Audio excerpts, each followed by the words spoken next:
G'day guys, just wanted to fill you in on some of the players coming up in Survivor Australia versus the world. If you are just a fan of the American series, wanted to give you an idea of who these other players are all about. Because we've got a cast of 14. We have, in my opinion, the 3 American players I would have picked from the entire series as far as both they're great players and fantastic television. They literally have the 3. They've got Cirie, who is my all-time favourite American player. We've got Parvati, who is right up there. Probably my second favourite female player of all time behind Cirie. And Tony, who is not actually one of my favourite players or characters necessarily, but I get the appeal. And I think Tony is a great pick still. You've got quite possibly 3 people who are on the Mount Rushmore of American Survivor on this tribe. Obviously, on the rest of the tribe, you've got, just to quickly go over as well, the best players, in my opinion, from South African Survivor. And the South African Survivor, to give you an idea, did 9 seasons. They brought in a guy named Rob. So Rob is pretty much like a Kim Spradlin type, except a male and big and buff. He's the big buff Zulu guy on the show. And his social game is phenomenal. He's very switched on as well strategically. There's a lot of little decisions, everything he says is strategic. He's a brilliant player, absolutely fantastic. Again, he's only played once. Basically, South African Survivor did finish their 9-season run with an All-Star season, but it was people who didn't win, so it was kind of like a Survivor second chance. And obviously, Rob won his first season. But yeah, he's brilliant. He's the best player in the South African franchise, and he's a very, very strong contender for the best player I've ever seen on the show. For me, he is the best player I've ever seen. So it'll be really fun to see Rob Bentley back on the show. But that's probably the way I'd describe him. Is socially, he's phenomenal. He challenges. I mean, you can look at the guy and assume he's good at challenges, but he's good at challenges. And strategically, he's so switched on. Didn't pull off any huge, amazing, crazy moves though, and that's one thing that other players in this cast have done, including the 3 Americans who you're familiar with as well. But yeah, just controlled the game so well, and even though his tribe early on lost a lot of the immunity challenges, he was absolutely fantastic through the rest of the game. Lisa as well. New Zealand Survivor only went for 2 seasons, but Lisa is the best player from those 2 seasons for sure. Ended up winning her season. She's a huge fan of Cirie, so that might be might give you a hint as to who she might want to align with in the game. But yeah, Lisa was fantastic. To give you an idea, again, phenomenal social game. Kind of comes off a bit more like the mum. She is like a New Zealand version of Cirie. If you had to compare her to an American player, she is the Cirie of the New Zealand franchise, except she actually won. And basically, New Zealand Survivor had a bit of a controversy where you had 2 high school best friends were cast on the show together. And her biggest move was getting one of the high school friends to turn on their high school best friend and vote them out with an idol in their pocket. So that was probably the biggest move that led to her winning. So yeah, we've got from South African Survivor and New Zealand Survivor, we do have the 2 best players from those franchises. They could not have cast any better.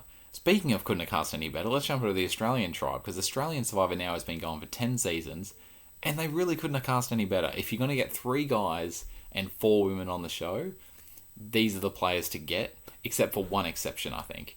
There is a standout female player named Hayley. Hayley played one of the best winning games in Australian Survivor ever in her first season. Came back, did fairly well in her returning season. We had but not quite as good. Kind of made the jury. Played well, made the jury, but didn't dominate the game like she had the previous time around. Although there was a bit of a twist in that she was a player who got voted off in the merge and then came back a few votes later. Australian Survivors are paying for that. They do tend to have people not get voted out, but just sent to another tribe, or they have non-elimination rounds, which is annoying. So every now and then, the players will rock up to Tribal Council, and the host, Jonathan, will say, this is a non-elimination round. We're voting someone to the other tribe, or we're voting someone to, a short-term Redemption Island, and then we're going to have a challenge between 3 or 4 of you guys, and one of you guys are going to come back. So That's sort of what Hayley did in her first season to win, but she's still regarded as one of the best players in Australian Survivor history. She did play a fantastic game that season despite being voted off and having to win a challenge to get back into the game a few episodes later. And it wasn't necessarily like a Chris Underwood situation where he only played for 10 days. Hayley played for pretty much the entire time out there. She just missed a couple of votes because she'd get voted off. Hayley's the one exception, so I'll get rid of her, but I'll take you through basically the history of Australian Survivor. So season 1 happens, and it's got a couple of really fun votes. There's a woman who gets swap screwed, but she has an immunity idol and then correctly plays the idol to save herself. That was a great moment. There was a big blindside at the final 7 where a really close alliance member flipped and joined up with another alliance, kind of similar to, say, Rob C and Amazon. At the final 7 when he blindsided Alex, it was kind of similar situation except with a woman named Flick doing it to her number 1 ally Brooke. But apart from that, it wasn't really a very good season at all. It was pretty dour. It was cool just to see Australian Survivor and doing it properly, but the cast really was the biggest issue. The final Tribal Council is actually one of the best final Tribal Councils ever too, because one of the players gives one of the greatest performances ever, and the other player who was looking like they were going to win gives one of the worst performances ever. If you can picture Marianne and Mike at the end of season 42, it was similar to that, except more so exaggerated, where the young girl really seemed to have no chance at all of winning. The older guy seemed like he was definitely going to win, and it's completely reversed. And I think this woman, Christy, ended up winning in a unanimous vote. But they end up going then to season 2. And season 2, I think, were really saved especially by one of the tribes. So you had 2 tribes, the Red and Blue tribe. The Blue tribe were amazing. They had such an amazing cast. Truly incredible. And you had several different really strong little alliances kind of set up through that tribe. So you had one pair with Henry and Jackie. You had one pair with Mark and Sam, who were kind of like a romantic couple. And then one trio of these people who, 2 of them are coming back for this season. So you got Luke, Sarah, and Jericho. So to give you an idea, Sarah, this was kind of like a younger version of Tony and Trish. So Sarah was the social player who was a lot more calm, who would kind of build relationships and often clean up Luke's mess, whereas Luke was the Tony. Luke was the one who would go crazy, make big moves. Except what happened was they ended up actually, and out of these 3 sort of power bases on this Blue tribe, they were the ones, Luke, Jericho, and Sarah, who ended up taking control, and they became the dominant trio in the game. And that kind of went all the way down to, I think it was about the final 8, and it looked like they were in a pretty good spot to be the final 3.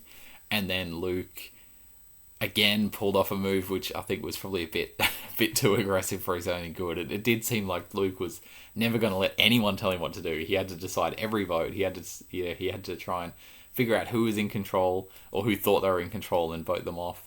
And Sarah at this point was really, her social game was starting to get a bit more obvious to everyone. And it was low-key looking like Sarah would actually possibly win.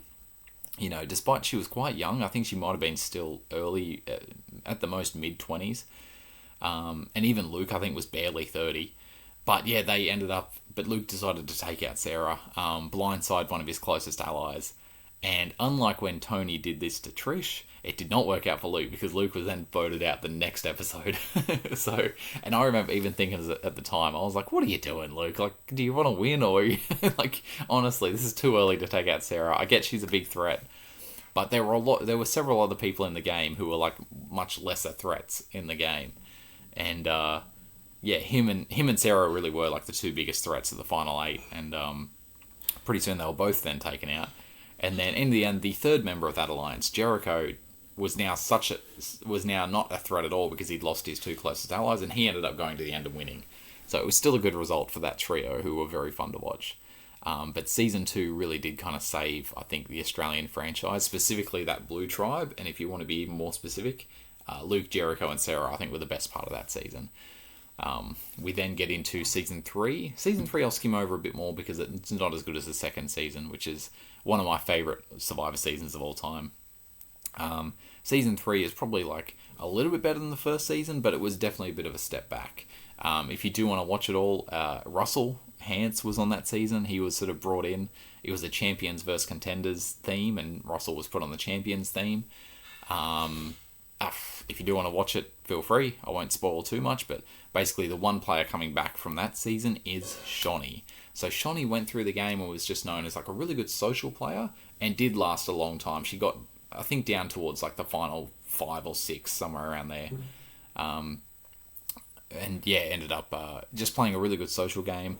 But we'll see Shonny come back for another season later on. And we have already had a couple of all-star seasons in the Australian Survivor, so we'll get to them later on.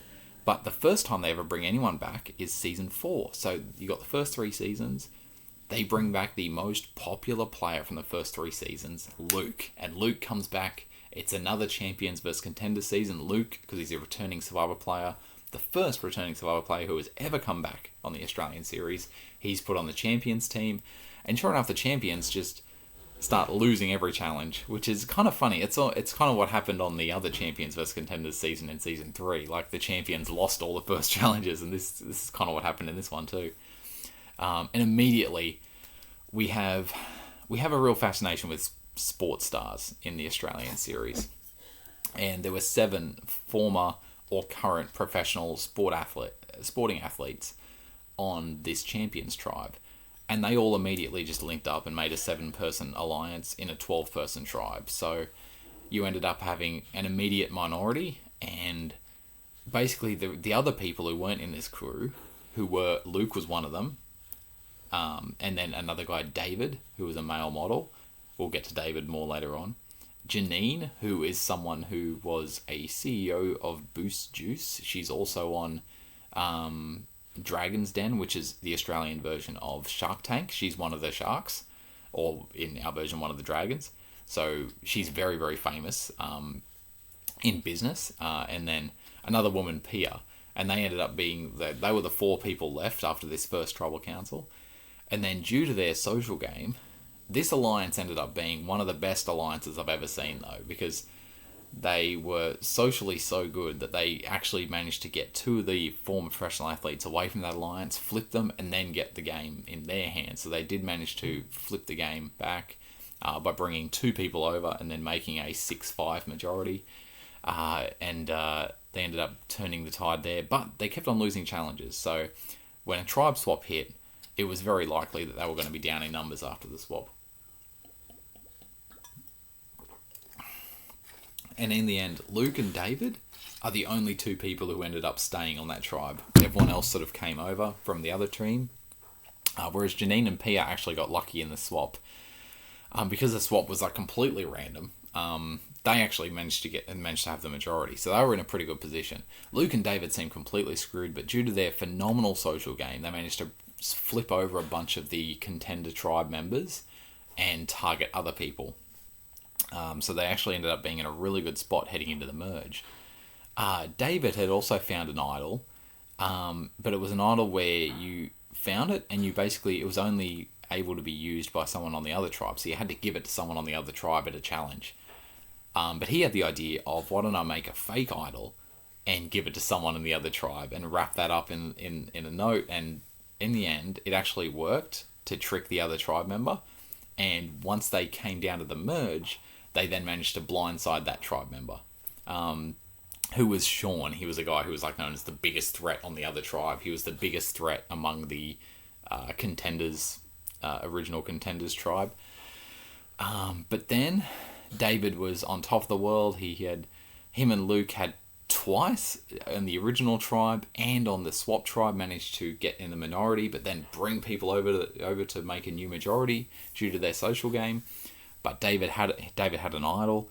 But this is where everyone got together, including his former allies Janine and Pia, and everyone except for Luke in the game blindsided David at the second post-merge vote.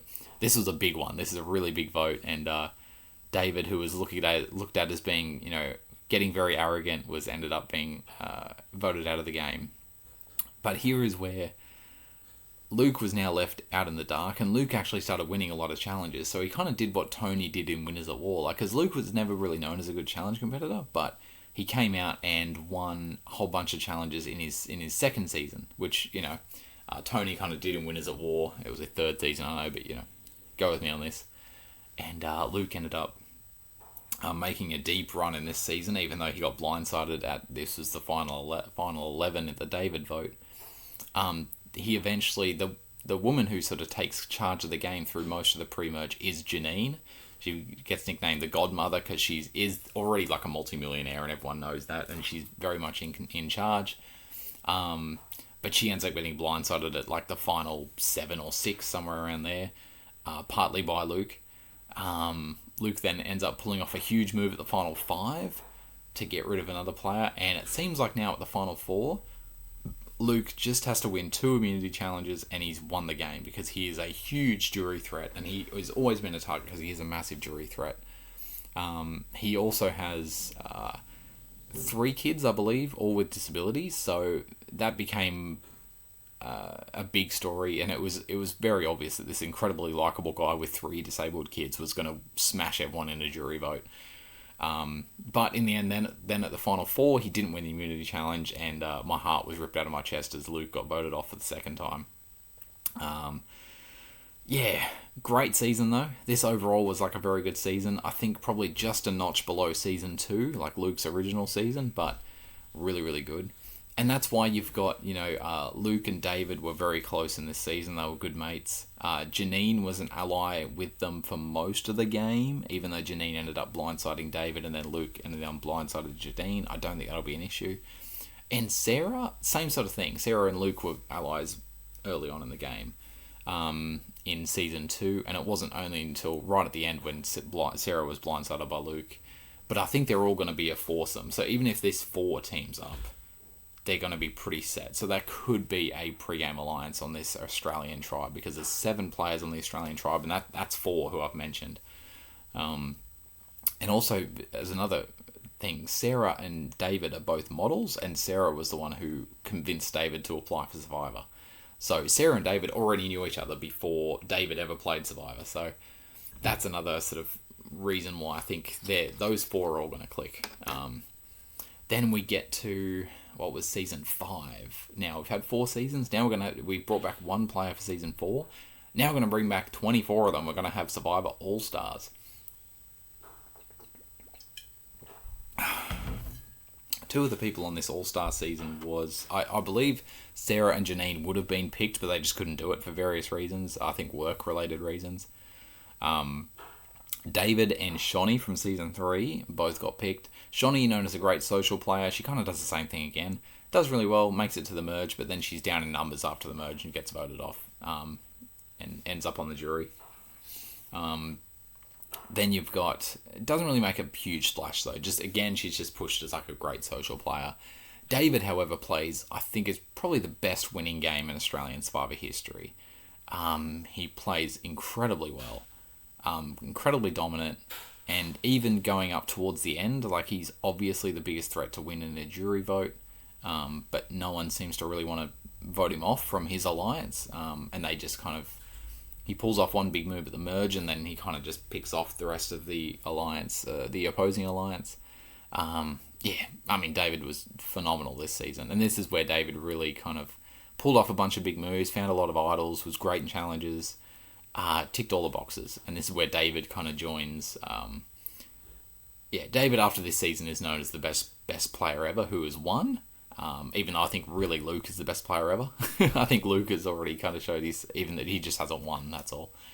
But a lot of people do still regard David as the best player in Australian Survivor history.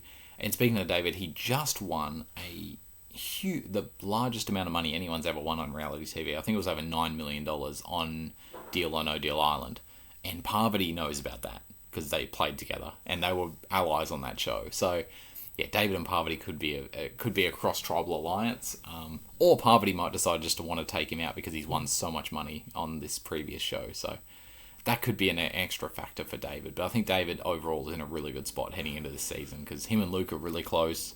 And even though he played such a dominant game in All Stars, where he pulled off a lot of big blindsides and he just dominated the whole game, he still is probably not regarded as, I think really he's not regarded as the best player in Survivor history. I still think that's probably Luke in the Australian series. So I still think he has a lot of shields around him. The season after All Stars was, I mentioned the woman before, Hayley. So that's the season that Hayley won. Hayley, again, got close. She was definitely regarded as probably the second bestest winner of Australian Survivor in that season, behind David. She played a really good game, and she beat by far the other best player in the cast, George, at the end.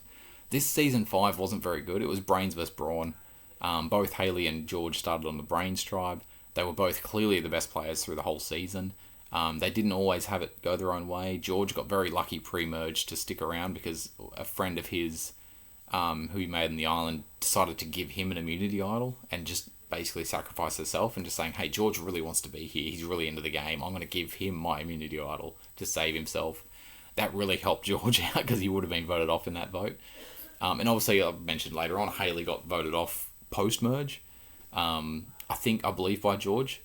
After blindsided by George, but then kind of won a challenge to get back into the game. Hayley and George, by far the two best players, end up going to the end together. Hayley's the hero, George is the villain, and the hero wins. Hayley won the jury vote, but it was really, really good. Really good jury vote. That was not a good season, but by far the two best players in the whole cast made it at the end. A bit like Wendell and Dominic, except I think more obviously they were the two best players in the whole cast. Even more dominant than Wendell and Dominic, even though they were actually Hayley and George were actually against each other for most of the post-merge. Certainly after George blindsided Hayley, as you can imagine. Then we move on to, so that's season 6. Then we move on to, it would be season 8. So season 8 was Heroes versus Villains, and this was essentially a half new returnees, half newbies season. But some of the players who do come back, Shonee comes back for a third time, which is a first time ever someone's come back for a third time on Australian Survivor.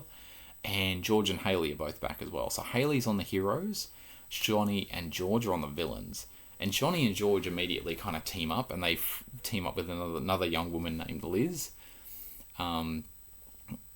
George pulls off what is the best move in Australian Survivor history. George and probably the best move I've ever seen in any Survivor ever. You can look it up. I think it's episode 7, but I'd highly recommend it. It's absolutely amazing. It's one of the best. Well, it's the best tribal council I've ever seen. But this is really what sends George into like legendary status in Australian Survivor, and this is what gets him up there with sort of like Luke and David as like the top tier of Australian male players, and probably regarded as like they probably are regarded as the top 3, I think, Australian players in general. Probably Hayley is probably 4th. But yeah, and then George basically just goes through the rest of the game, plays an amazing game as well, but just ends up blindsiding Shonee earlier because Shonee is seen as like a big social threat again. So that is one situation where like Shonee and George are both on this season together, both on the same tribe, but whether they're going to work together because, George blindsided Shonee, we don't know. But George just missed out on getting to the end, but played one of the best games ever where he didn't win. It was really dominant. So George definitely like cemented his claim as one of the best players in Australian Survivor history with this season especially. Even more so than his first season. I think it was phenomenal. And then we're looking through, I think that might be it for the tribe. And then we basically go to season 9, which is probably regarded as the best season ever in Australian Survivor. The next season after that, it was season 9. It's called Titans versus Rebels. If you want to watch it, I'd highly recommend it. But we've got a player returning from that season as well, in Kirby. So Kirby is a football coach. She had never seen the show before heading into it, and it was really fun to see her just like... She constantly would have like talking heads to the camera where she'd be like, man, this game's really fun. And she kept on like pulling off all these moves and getting really into it, and it was very fun to see. She does like stirring the pot as well in a really fun way. And she had kind of like this frenemies relationship where originally she was an enemy. She was battling it out with another guy on her tribe, Ferris. And then eventually as the game went on and they tried to blindside each other constantly, but they couldn't get each other. Eventually they ended up actually teaming up and just like winning each other's respect and teaming up in the game. By the time you get to like the still pretty early post-merge, they're pretty much now allies, and it was really cool to see after they'd been enemies for so long on their original tribes. And they end up probably being the two best players of this season. There's another guy as well, Mark, who played really well. There's a lot of good players in this season. It was really, really fun. But in the end, Kirby ends up getting blindsided at around the final 6 or so because she is just seen as probably the biggest jury threat on the board, or one of. She's also pretty good in challenges too. I think she'll be the best. She'll be the best female challenge competitor on the Australian tribe, I'd say. Because Shani and Janine aren't really known for being good in challenges necessarily. They're more, Janine is really good strategically, Shani's really good socially. Kirby kind of has a mix of all three, though. She's good at challenges, she's good socially, and she really pulled off some cool moves strategically as well. But I think, and then her partner in crime, Ferris, ended up going on to win the game. So I think you get the feeling that, whoever got voted out in that duo would have been brought back for the season. So the loser in that duo was Kirby, so she's back. So the Australian tribe is pretty well set. We've got 4 people who I think are pretty obvious alliance at first. Kirby's kind of a wild card, and I think Shani and George naturally would still be an alliance, even though George blindsided Shani and Heroes as villains. But I think they're probably in big trouble, George and Shani. They're going to be the obvious sort of targets, because both are not particularly good in challenges at all. All due respect to them, they're great players, but George is mega strategic, but not always the best socially. That's his sort of weakness.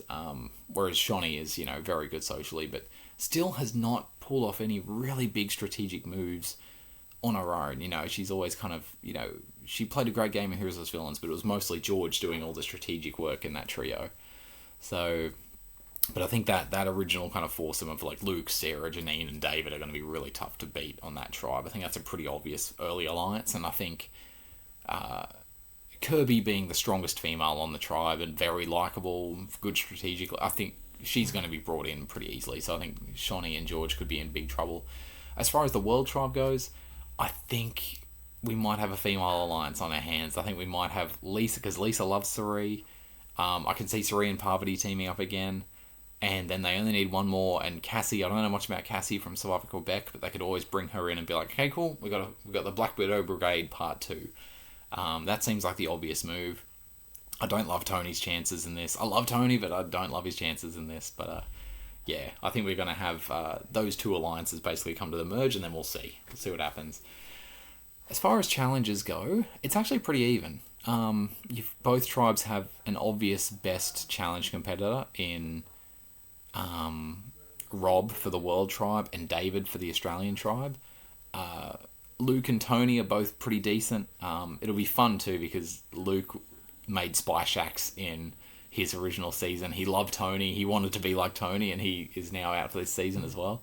However, Tony has played more recently. Luke basically played in between Tony's seasons. So he played after Kagayan, but before Winners at War. So that'll be a fun dynamic as well.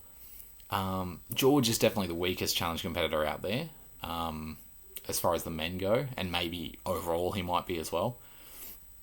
And then as far as the women go, I'd say, Parvati and Kirby are going to be the two strongest female challenge competitors out there as well. So challenge-wise, they're pretty even. They really have picked the best people, but also they've kind of organically got, some really good... There's only 2 people out there who are considered to be really strong challenge competitors, and that's David on the Australian Tribe and Rob on the World Tribe. But I can't wait. I'm just rambling on at this point, but I hope you guys enjoyed it. Hope you enjoyed the preview. If you have any more questions, feel free to let me know, because Australian Survivor, if I can sum it up, it's the highs are very high and the lows are very low, and I think it's got a lot to do with the seasons are very inconsistent. I would have, if I was to compare the 10 Australian Survivor seasons and with the 8 new seasons, for instance, in American Survivor of the new era, I would say that the 4 of the Australian Survivor seasons we've had are better than all the new era survivors from the American show, but 4 of the Australian survivors are worse than all the survivors in the American show. Season 1, 3, 6, and 7 are all worse than say season 41, which I think for me is probably the worst of the new era survivors. But yeah, I mean, seasons, what would it be, 2... 2, 4, 6, and 7. No, sorry, 2, 4, 8, and 9. Seasons 2, 4, 8, 9 are all are all 4 of the best seasons the show has ever done in any country. So, South Africa are actually a bit like that too. They started off, the seasons are pretty boring, but like the latter seasons in this South African version are really, really good. From season 6 onwards, they're fantastic. Season 6 is really fun. It's a train wreck. Think of it like a Bone. It's a bit like that, except better. And there is like one player who is definitely like an all-time great player on that season. Season 7's even better. That's the season that Rob wins. That's a fantastic season. I've just spoiled it, obviously, but it's fantastic. Still worth a watch. 8 is really good, and then 9, Return of the Outcasts, is regarded as the best season in that series. I disagree. I don't think it is, but that's just me. It's a very, very good season. New Zealand Survivor, I probably wouldn't worry about it too much. Their second season, which Lisa wins, is pretty good. That's probably the one I'd recommend, but it's not great. There's a big world out there in Survivor, so I'm hoping that this season does like expose more people to international versions of the show, because some of the highs that South African Survivor and Australian Survivor hit are really, really high, and I think if I had to figure it out, if I pick my top 20 Survivor seasons I've ever seen, I've seen all the American ones as well, usually multiple times. I would pick 4 of that top 20 would be Australian seasons, and 3 of the top 20 would be South African seasons, and then another 13 would be American seasons. So to give you an idea, there's still been some really good international seasons out there. Definitely worth a look, and feel free to join us for this later season. It'll be so much fun.